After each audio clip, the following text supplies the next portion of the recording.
Mailbag question today, let's get to now because it has to do with some Michkov and some prospect stuff. So we'll tackle that while we're talking about all this. It's from JMU fan, one of our regular contributors. He says, I hear about guys like Foerster and Michkov not being elite skaters. Is this something that players are capable of improving drastically, or is it that you are born a burner or you simply won't ever be one? I think anyone can improve their skating. It is a matter of degree, but we're going to talk about Oscar Lindblom in a little bit, and it's like he was a 5th-round pick because it's like, yeah, this ain't happening. And he got to the point where he was a good, productive NHL player before he got sick. Mm-hmm. Like, where he fit into the lineup exactly, I don't know, but he was pretty fucking good.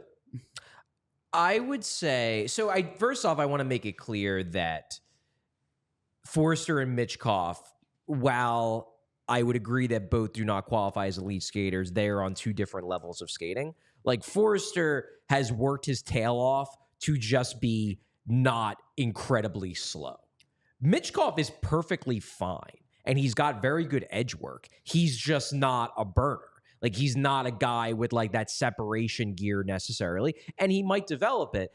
To me, the thing with skating is there is an element of it that is absolutely just natural. Like, you just have the right muscles and the right structure and whatever, and the right bone structure and the right aerodynamics, and you just naturally pick up on technique better than other people. It's not like everybody is like the idea that, well, you can just run faster. Like, well, yeah, like I'm sure if I trained and worked out all the right muscles, I could run faster than I do now. I am never going to be Usain Bolt. Like, there's a ceiling to how much faster I can get, just like there's a ceiling to how much better of a skater you can get. Certain guys can only get up to here. Some guys can get up to here. Some guys can get up to here.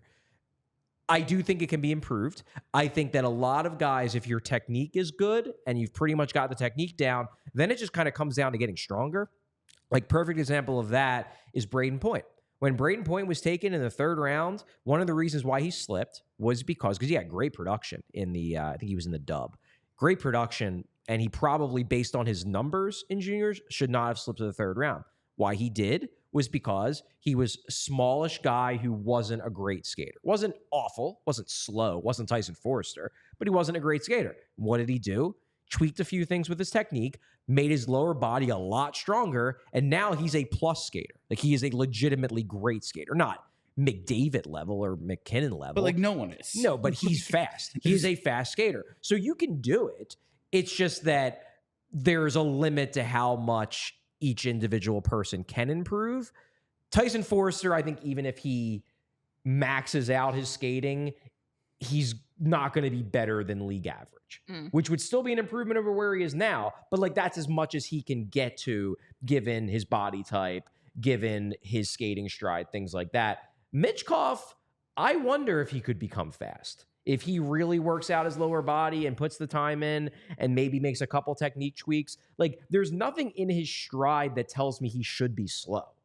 It's just that he's not super fast right now. So he could. And when you talk about his edge work, like, when I see him, like, does he have elite speed?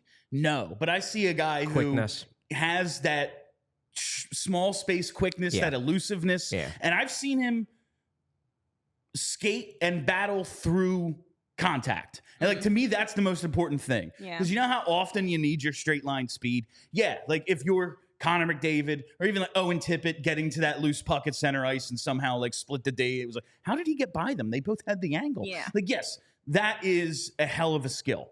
But for the most part, in the NHL, a dude is standing in front of you. Getting by him is, like, eluding him is more important than being able to skate right by him, because I guess, like, you're allowed to interfere.